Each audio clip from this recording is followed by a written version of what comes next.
Hey urban growers, Amanda here at Bare Bones Living, and I was recently talking to a coworker about gardening, and she was asking me how I actually start my seeds. She was interested in growing and wasn't sure. She had tried to germinate some seeds and it was unsuccessful, so she was trying to figure out how I did it and what she could do differently to be more successful.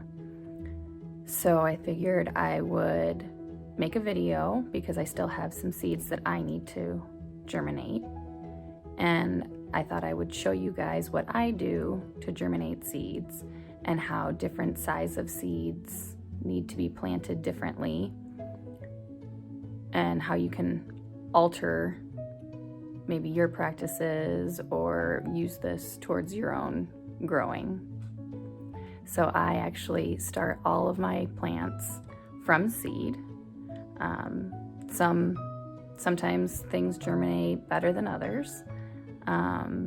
You can germinate older seeds. The sell-by date on seed packages is just, they put that date on there because they want them to be sold by that date. It's not like a you must use by this date kind of a thing. So some of the seeds that I have are still from like 2010, things like that. They may not germinate as well, but they still will germinate. And I'll just kind of go through some things that I do and show you guys how my way of doing it is. So just a few things on seed starting. As I mentioned, I do all of my growing from seed. I think that this is a beneficial way of growing things, whether it is fruits and vegetables or flowers or whatever.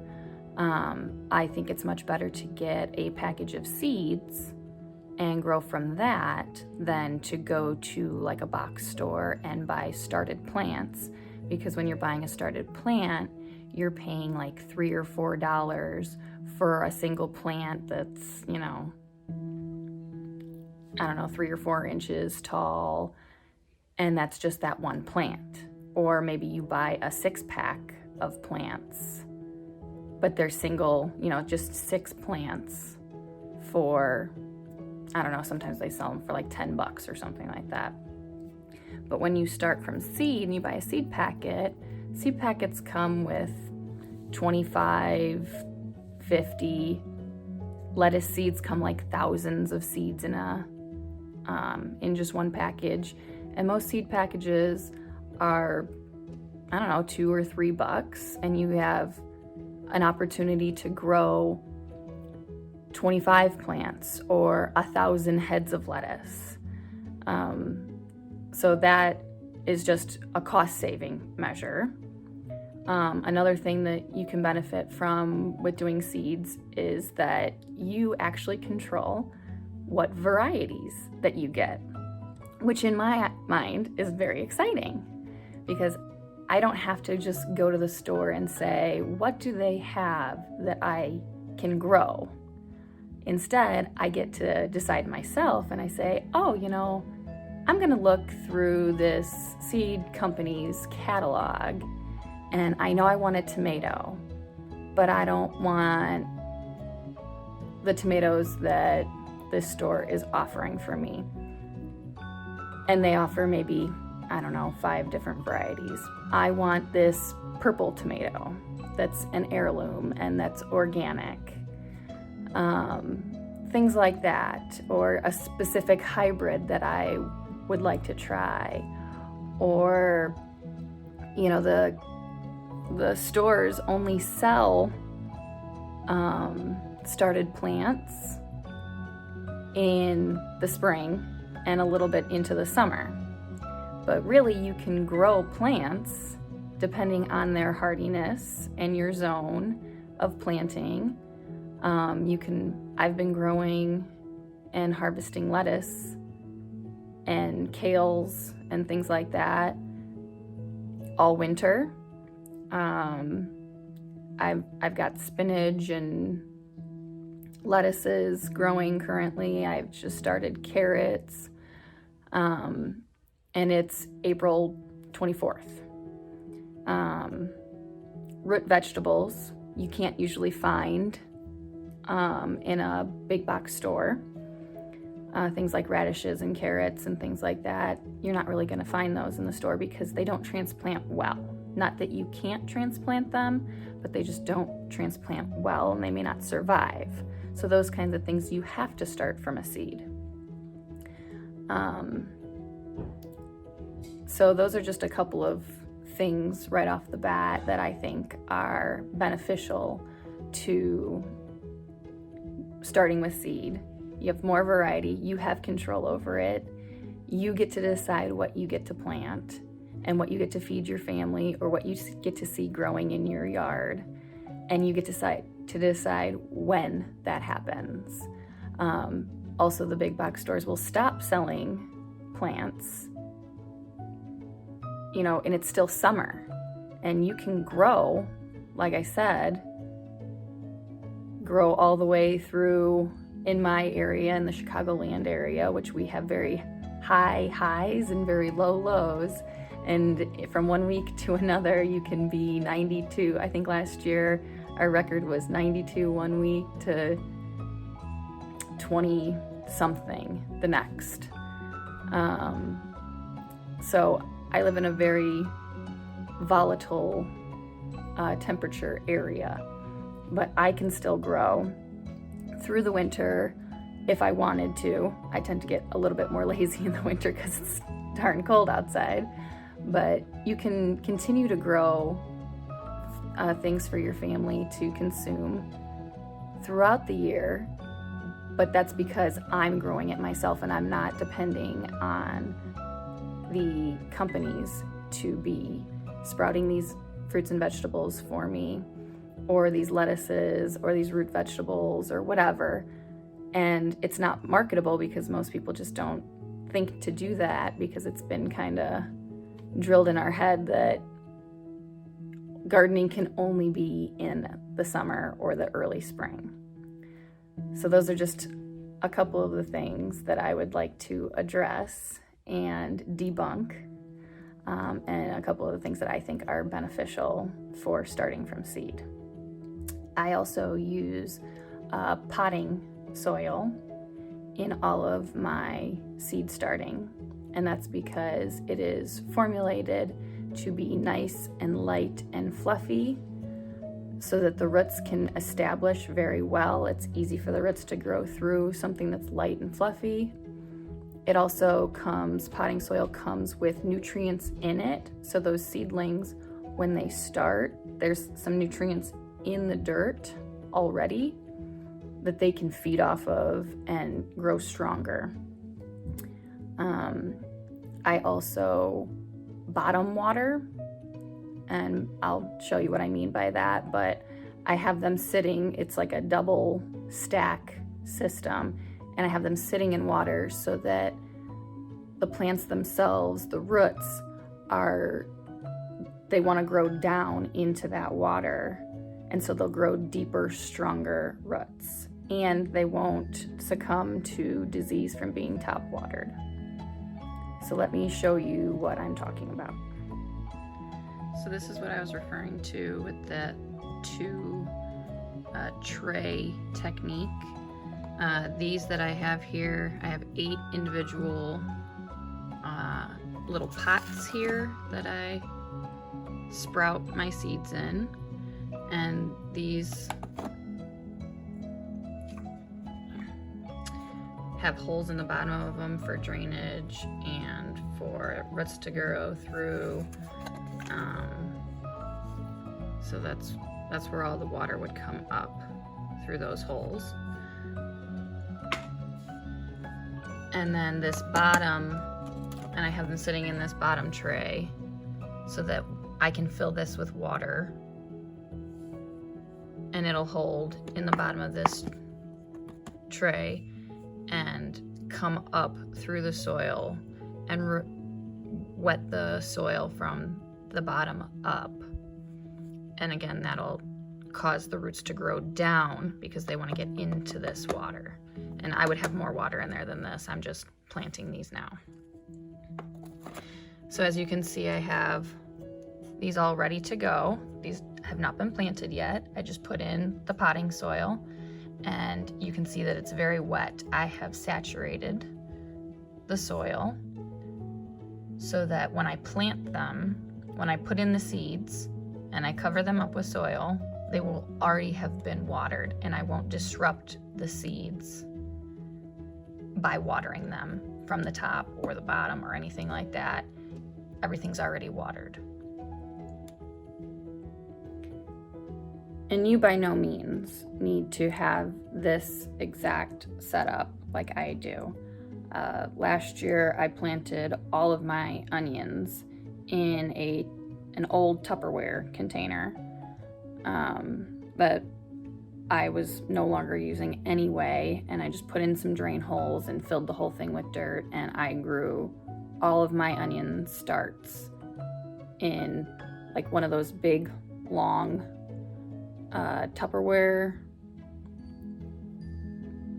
bins like that you see for like Thanksgiving and things like that. That works just fine. Or you could do solo cups that you put a drainage hole at the bottom and put them on a cookie sheet or on a plate or something like that. Just something that will hold the plant with soil in it that has a drainage hole at the bottom, and then something underneath it that will hold water for the plant to drink from. So there's multiple things. Tupperware, like I said, is a great option. There's a million different things that you could use or come up with, or even use upcycle things like that. But this is just what I'm using for this demonstration. So here's what I'm about to be planting here. This is a scallop yellow bush squash, a summer squash, and this is a large seed. So I'll show you how to plant a large seed and then one of like a small, maybe I'll do some flowers or something like that. I don't have any like lettuce seeds or anything like that are super small to show you right now, but let me show you how I plant something large like this. So what you want to do is you want to plant the seed twice as deep as it is tall. And what I mean by that is you have this seed. And so I'm going to stick this seed twice as deep as it is tall. So I'm just gonna stick it in the top here. I don't know if you can see this. And I'm just going to push it down. So right now it's right at the top, so it's the same height or the same depth as it is tall. And then I'm going to keep pushing it down so it's twice as deep as it is tall. So now it's down in there, and I'll come back, but I'm gonna leave it exposed now so I can see where I've planted all of my squash. And then at the end, I'll come back and I'll cover them all up. So again, I just stick it in and push it down. And when you're planting seeds, you don't have to worry about the seed spacing guidelines that are on the packages. I'm not going to be letting these plants grow to their full size in this pot here that they're starting in. So they're not going to be competing for nutrition or sunlight or anything like that in here. They're just sprouting in here, and they'll have plenty of room by me just spacing them out a little bit to grow their roots and establish as plants just fine. You can crowd plants when you're sprouting them. I mean, I certainly don't have space to be giving little seedlings that much space. So there, I've just put in all the seeds that I have, and I can see about where I've put them all. And now I'm just going to cover them up with soil. Again, the wet soil that I had. Already wetted in here.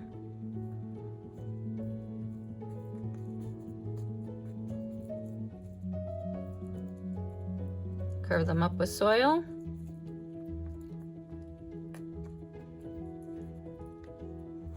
And then I'm going to place a label in it so that I know what that is. And that yellow scallop squash is now planted and ready. And you can see on this package, there was approximately 20 seeds in this one package of seeds. So there's 20 plants in here. And this from MI Gardener is 99 cents. So you can see what I was talking about with the value of just buying packages of seeds. And now here's another one. This is what I'm going to be planting next. This is holy basil. Good for pollinators. Beautiful plant, smells great. And this one has approximately 100 seeds in it. So, 100 seeds for 99 cents. That's possibly 100 plants for 99 cents. Can't beat that. So this is very tricky to plant. I don't know if you can see those little specks down there, but there's black little specks. Extremely small. And so what I'm going to do is I'm just going to dump, it doesn't look like there's very many in there, but there's probably 24 seeds in there still. And I'm just going to shake them, and they're little black seeds too. So it'll be really hard to see where they land. I'm gonna put them in here, and I'm just going to sprinkle this over the top. All right, here they all come. So you can see that's what's left. And I'll just knock them off into there. And because these are such small seeds, I don't have to worry about making those indents and covering them. They're spread out, scattered throughout here. So what I'll do for a seed small like that is I'll just take some more potting soil and crumble it over the top just to put a very light, because like I said, you want it twice as deep as it is tall, and that's not a very tall seed at all. So we just want a nice light sprinkling of soil over the top of these seeds. And that's enough. And then I'll just kind of pat it down. And this soil is dry that I'm putting over the top. Just came straight out of the bag. And I'm being very gentle just to pat it down.